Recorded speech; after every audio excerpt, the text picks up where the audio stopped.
Yes. Let me ask you the question beneath the question. Okay. I think what he's really getting at is, do you think that because he's a Christian artist, that fame is going to, or the potential of success, let's just not even call it fame, but the potential of success and potential fame, do you think that's going to corrupt him? I don't need nothing else. Every time I'm with you, yo, it's something else. It's a fact, and it's nothing else. Got your hand out, you don't even need the help. Ooh, I don't need nothing else. Every time I'm with you, yo, it's something else. It's a fact, and it's nothing else. Got your hand out, you don't even need the help. Ooh, That's right. I don't need nothing else. That's right. King's Dream Entertainment. I'm curious to hear your perspective, because he's asking this from the perspective of a believer. How should we cope with fame? And I said, are you famous? And he said, I have faith in my talents, but the fame part scares me. I would love to hear your thoughts on that question. The first thing is to focus on purpose, right? Once you start to focus and get caught up in fame, it starts to consume you, and it just becomes a thing, right? So it's, why are you doing what you're doing to become famous? Because that's going to mean a lot. I mean, even me being seen more than I was used to was completely weird for me. Yeah, I saw you at A3C. Yeah. Hey, you was there's a lot of people coming up to you and trying to engage, man. Yeah, like, so that whole thing it's an interesting thing, but the best way you cope with it is that whole traditional, don't get too high, don't get too low, right? In terms of what you allow people. Don't allow people to build you up, because if you allow people to build you up, then that is the pedestal that they can knock you off. And as you rise up, there's like nowhere you can move, right? Except for without falling off, because you're built up by whatever their opinions are. Yeah. But if you stay focused on the purpose, right, of why you're doing it, you stay focused on the things that actually matter. Yeah. A lot of that fame will come as a result. But once you start playing in it, now, like, it starts playing with you, right? Like, you start noticing, oh snap, as many people aren't doing this for me, or oh snap, like, why am I here and they not letting me cut the line? Like, it just starts to become, you become entitled to it. You become entitled to it. But then, of course, then there's the pressure and the loneliness and feeling like you're inhumane at times. There's a lot of those aspects to it, but again, like, it comes down to what you focus on. That's going to be the best way. And of course, keep people in an environment around you that don't treat you like you're famous. Yeah. Right. I think it's a flawed question based on a false premise. I think that even talking about this, like Megan Thee Stallion thing, I think we've been so conditioned to think that you're either Megan Thee Stallion and the baby of 2021, or you're nobody. You know what I'm saying? Like, and I think there are so many artists out there who are well off financially, but aren't famous. And they're grounded enough in purpose, like you described, in a team that's going to keep them anchored, in people outside of their music team that are going to keep them anchored in real life, right?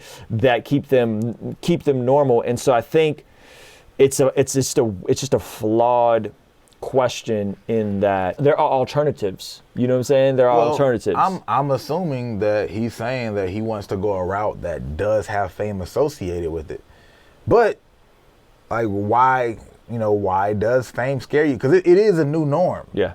Right? So there's a part of it. Some of it is truly just time. You have to get used to it, right? Acclimated to it.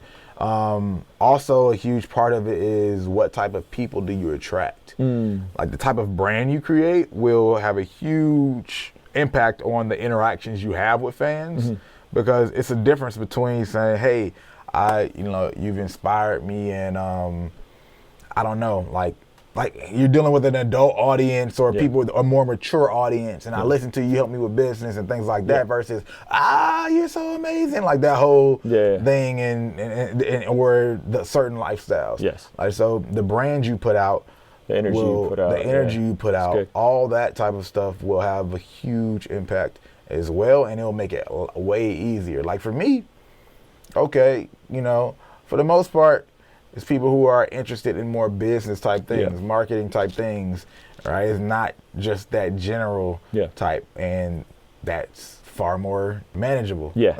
Yeah, and I think it goes back to the whole like music industry versus being in the business of music.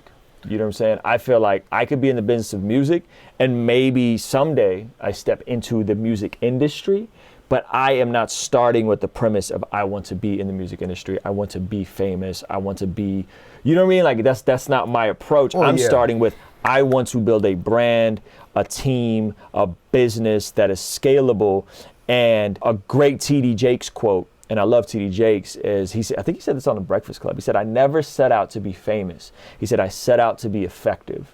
And then fame became a byproduct of how effective I became. Exactly. It's something that just should happen. But I know people who chase fame, and that's a very weird thing to me. Yeah. But at the end of the day, like you said, right, the music business versus music industry, they've kind of gotten to a point where people are duped into thinking that they're the same thing. But the industry has rules established to it, right? And a way to play that game. And some people are good at playing that game.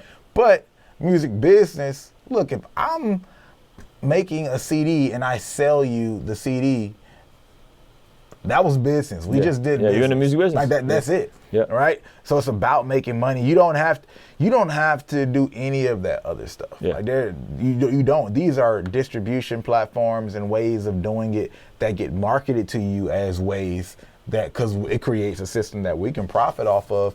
But at the end of the day, if you want to just like be a street musician, right, and then also somehow brand that and then create byproducts of that, you can do that, right? If you want to become a recording artist, right, you can do that. If you want to be an artist that has sync deals and you just do syncs, there's so many different paths. Let me ask you the question beneath the question. Okay. I think what he's really getting at is, do you think that because he's a Christian artist, that fame is going to, or the potential of success, let's just not even call it fame, but the potential of success and potential fame, do you think that's going to corrupt him? Like, that's really where he's coming from, I think. I don't think it has to. I think it can. Okay. Because, it's all about testing, like battle tested. And being famous, that's going to expose you to far more than everybody else, right? The thing is, like, we like to act like fame does this thing to people. Yeah. Right? But fame just exposes who you really are. It's exposing, and I'm not even talking about from the standpoint of fame, like your vices and all those other things. Yeah. It's just the fact that, like, you're getting tested and you have all these things available. So, like, it's a stress test. Yeah. Right? And how much can you take and what's really real? Yep. And you have to use that, because to me, you can come out stronger than ever if you go through that and achieve it, but you have to look at it that way, as opposed to being if you're afraid of it changing you. Like that's an internal battle and test you have to do with yourself and get through that to create your own testimony. But how do you know where your loyalty lies, right, if you aren't tested, right? Because it's easy to say and speak the talk that so many do when they don't have anything to deal with, they don't have any temptations, right? But it's another thing when I'm out and a girl is coming at me and then I say no, right? If don't no girl want me, then okay, how can I cheat on my girl? But if all these women are coming at me all of a sudden for whatever reason, now I'm being tested and you have to become stronger. But of course that also makes it easier to sin, whatever word you want to use. So it's an internal process. It's an internal journey. I think fame, entrepreneurship, all those things are very good at helping people find their spiritual side, because you have to dig in deep into self to get through it for the most part. She say I'm a triple, honey, welcome to Trivago. Tell me who you know, who is you tripping for a follow? Ball in the air like Showtime at the Apollo. Puffing up your chest, the next thing you know is hollow. But well, hello, I've been swinging like some jello. The guy wanted a fun guy, he gets some portobello. So I guess I need some grease up on my elbow. Yeah. But now my light turned yellow, and I've been looking for a cheat code. Life don't come in a neat bowl, bringing the receipt home. But we know that. Keep your head up and your seat pulled back.